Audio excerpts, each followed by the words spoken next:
Assalamualaikum warahmatullahi wabarakatuh. Saya mengucapkan Bismillahirrahmanirrahim. Kita melakukan skripsi atas nama yang berisi murnian sah NIM 20090617 dengan judul Hak Waris Ayah Menurut Kompilasi Hukum Islam, studi pasal 177 Kompilasi Hukum Islam. Saya akan membuka dan terbuka. Selanjutnya, tim penguji sudah kenal semua ya. Yang kami persilakan lagi kepada penguji pertama. Silakan Pak Dr. Sofi.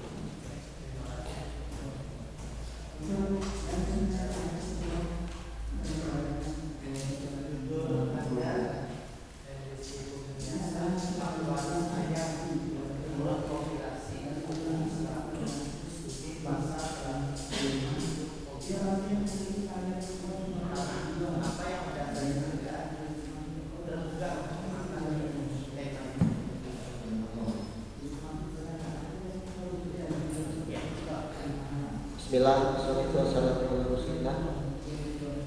Bapak penguji yang kami hormati, para dosen dan panitia yang berbahagia, terkhusus para teruji yang dirahmati oleh Allah Subhanahu wa taala. Alhamdulillahirabbil alamin wal aqibatu lil muttaqin wa la udwana illa 'alal zalimin. Allahumma shalli ala Muhammad wa ala ali Muhammad. Langsung saja, latar belakang kami mengambil judul ini, yang pertama terkait dengan permasalahan waris itu sendiri. Karena dalam Islam, permasalahan bagian waris atau hak waris bagi tiap-tiap individu itu bersifat qat'i atau absolut, dan langsung ditetapkan oleh Allah Subhanahu wa taala. Ini berdasarkan firman Allah, la tadruna ayyuhum aqrabu lakum nafa. Kita tidak tahu siapa yang lebih berhak di antara itu semua. Allah yang mengetahuinya. Kemudian yang kedua yang menjadi latar belakangnya terkait dengan kompilasi hukum Islam. Kita ketahui bersama bahwa kompilasi hukum Islam ini adalah hukum positif yang berlaku di Indonesia.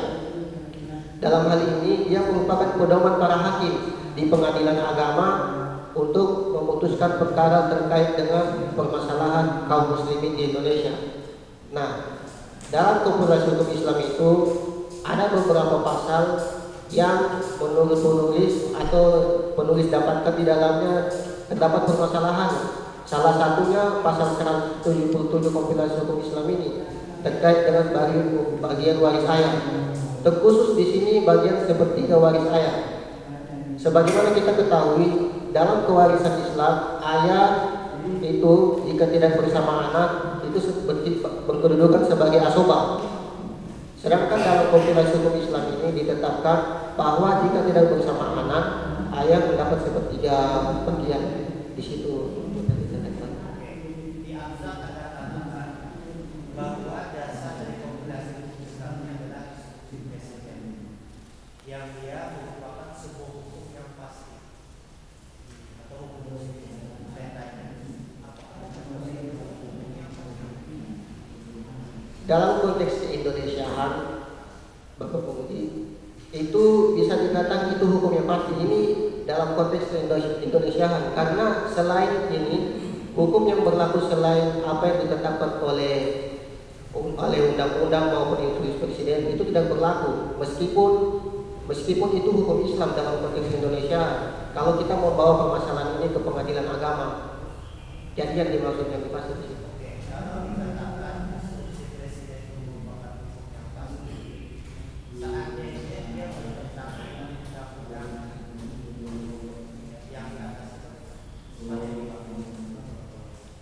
Tentu karena Indonesia ini berdasarkan undang-undang dasar, maka segala sesuatu hukum yang dibuat oleh negara Indonesia itu merujuk kepada undang-undang dasar. Artinya kalau berbicara tentang keindonesiaan, semua merujuk bagi undang-undang dasar, tidak boleh bertentangan. Kalau bertentangan, itu hukum tersebut dinyatakan salah.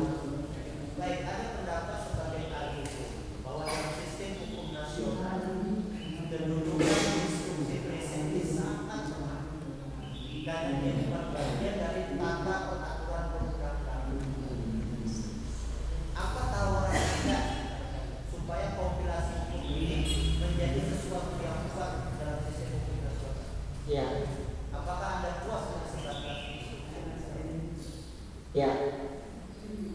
memang menurut pakar hukum instruksi presiden kedudukan yang sama dengan. Tapi kompilasi hukum Islam ini menjadi kuat itu berdasarkan surat keputusan Mahkamah Agung yang dikeluarkan pada nomor 154 tahun 1991 tentang penggunaan adat penyebarluasan kompilasi hukum Islam di pengadilan agama dan di seluruh Indonesia. Dan kita ketahui kalau kemudian yang kedua berdasarkan surat edaran Departemen Agama. Ya. Apa harus berpuas? Ya. Tidak tunjukkan dengan instruksi, dengan surat edaran agama dan bukan untuk menjamin sebuah hukum pasti. Menurut penulis itu sudah mencukupi karena masing-masing mahkamah itu mempunyai hak untuk membuat hukum, mempunyai hak untuk membuat hukum. Ini baca salah satu disertasi ya tentang legislasi hukum nasional. Dia menginginkan bahwa kompilasi hukum Islam ini diangkat menjadi sebuah undang. Kalau sudah dia dalam undang-undang cukup konstitusional, diharapkan kompilasi hukum Islam ini tidak hanya sebatas instruksi presiden, tapi diharapkan jadi sebuah undang. Karena dalam konteks legislasi hukum nasional, sekarang para ahli agama Islam itu berupaya untuk mempositifkan hukum Islam. Contoh yang pertama dalam konteks muamalah, apa yang dalam kompilasi hukum ekonomi syariah sebagai panduan hakim ketika menyelesaikan sengketa ekonomi syariah. Tapi tidak cukup sebatas peraturan Mahkamah Agung kalau bisa menjadi sebuah ya.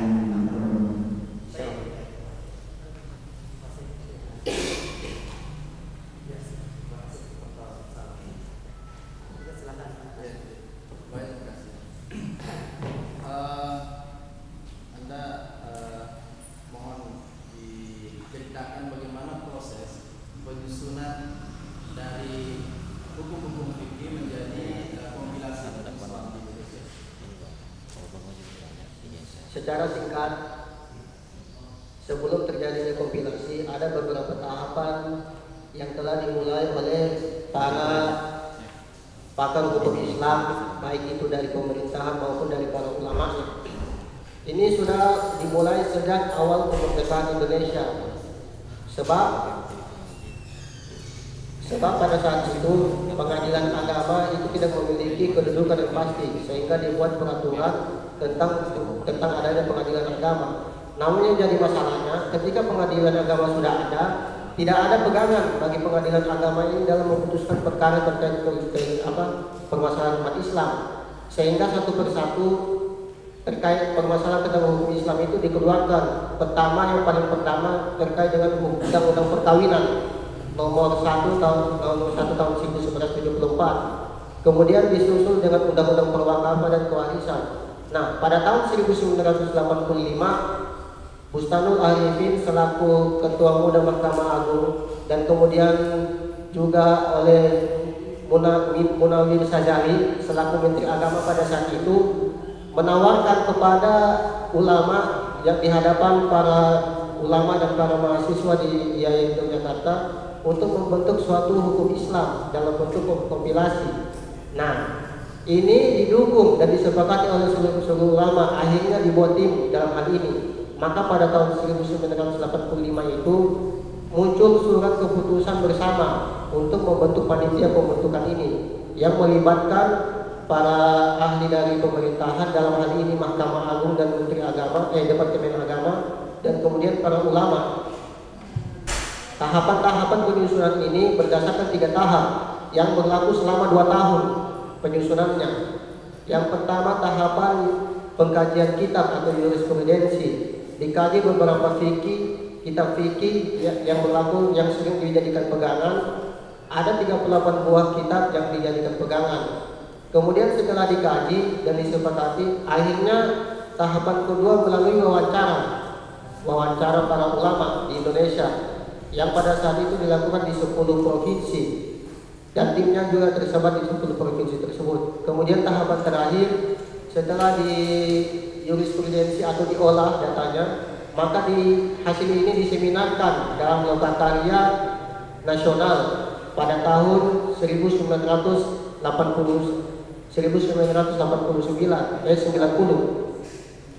Nah, setelah kesepakatan akhirnya hasil lokakarya ini dibawa ke presiden pada saat itu, dalam hal ini Presiden Soeharto. Kemudian presiden mengeluarkan instruksi presiden itu, instruksi presiden nomor 1 tahun 1991. Baik, apa bedanya fikih dengan KHI?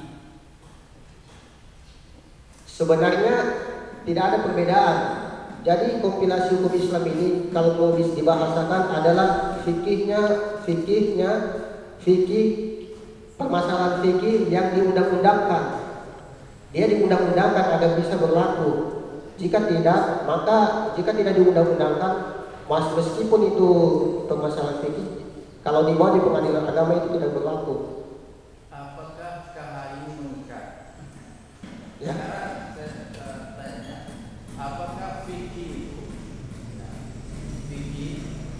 mengikat, dan bagaimana pula dengan KHI? Apa juga mengikat atau tidak? Apa Anda bisa membedakan kedudukan fikih dan undang-undang? Ketika dia masih fikih dan kemudian setelah dia menjadi undang-undang, apa perbedaannya?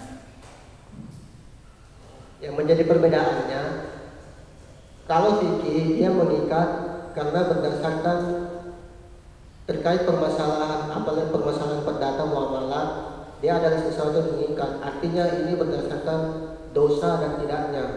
Kemudian kalau dalam kompilasi hukum Islam itu lebih dari sekadar itu. Selain kalau kita melanggar ini kita mendapat dosa dan tidak, lebih dari itu kita akan dihukum oleh ada hukum yang diberlakukan bagi itu semua.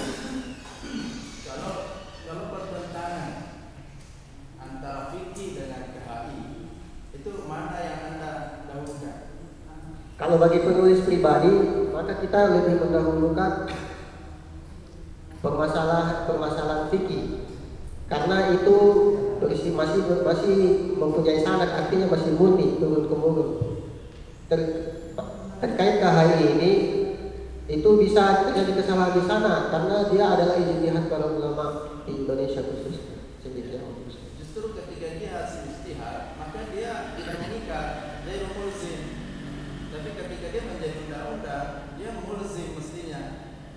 Jadi kalau demikian, kira-kira mana yang kuat kedudukannya dalam undang-undang? Artinya hakim ini mau memutuskan perkara ini, dia merujuk kepada fikih atau KHI dalam konteks Indonesia. Afwan. Jadi kalau itu, maka para hakim dalam hal ini pasti akan mengikuti pendapat KHI, kompilasi Islam, karena dia adalah undang-undang yang sudah diundang-undangkan. Kita pikir sudah diundang-undangkan. Nah, itu berarti kesimpulannya bahwa kalau dia sudah menjadi undang-undang, dia mengikat. Kalau dia masih kajian fikih, dia masih sebatas fatwa, hasil ijtihad, yang mungkin saja ada perbedaan pendapat di sana.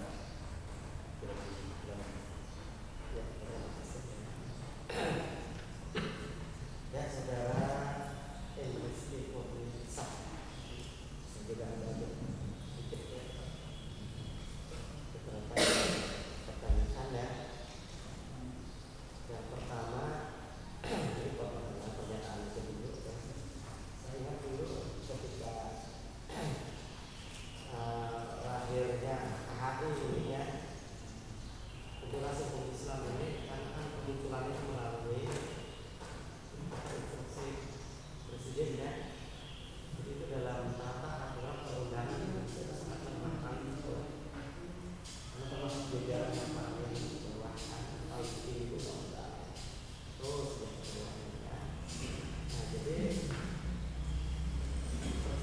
persepsinya hakim ya, kalau ada Mahkamah Agung sebenarnya ada itu jurisprudensi, ada namanya jurisprudensi itu putusan hakim bisa dijadikan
masalah hukum ya di Indonesia tidak hanya sekedar kompilasi.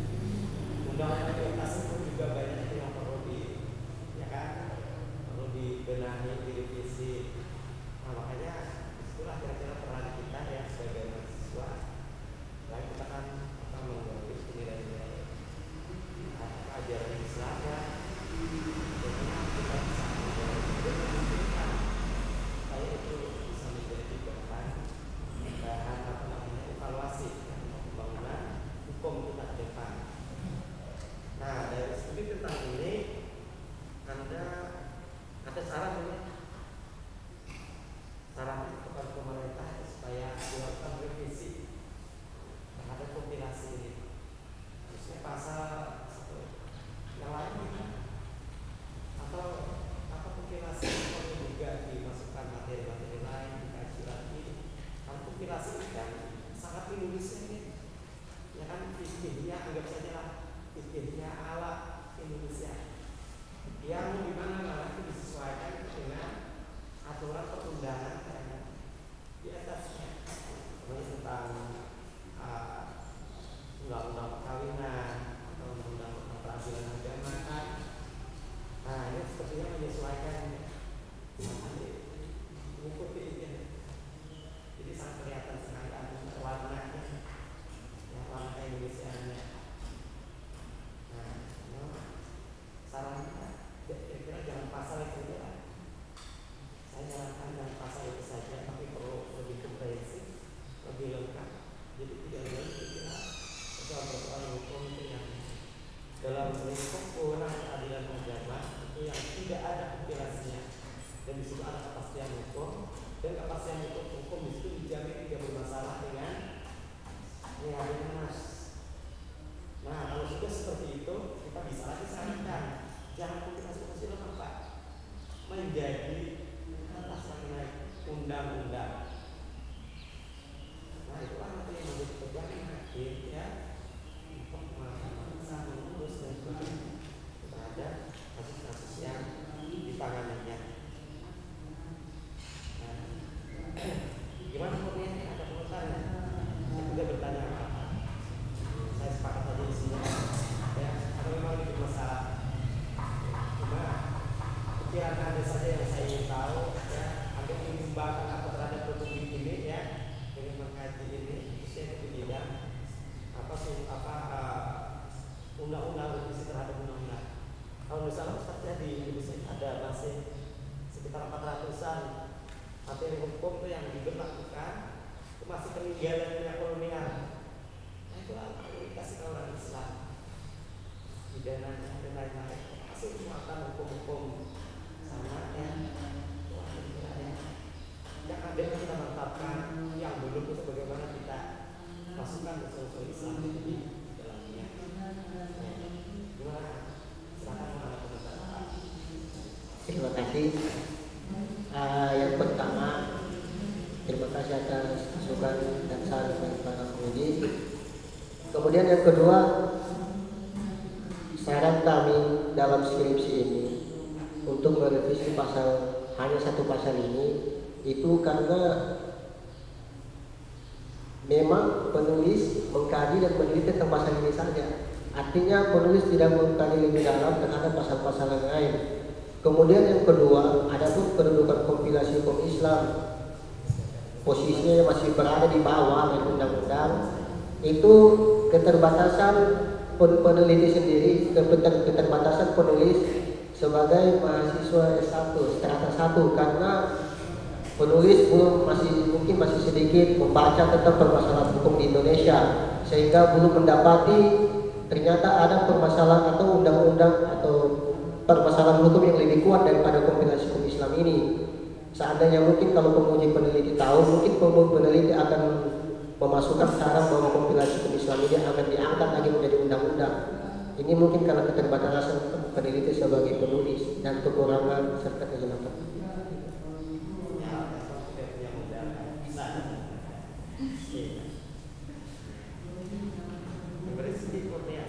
Sudah akhir bagi-bagi waris. Insya Allah kasus-kasus ya. Saya tanya, yang penting sudah masalah yang wariskan salah satu.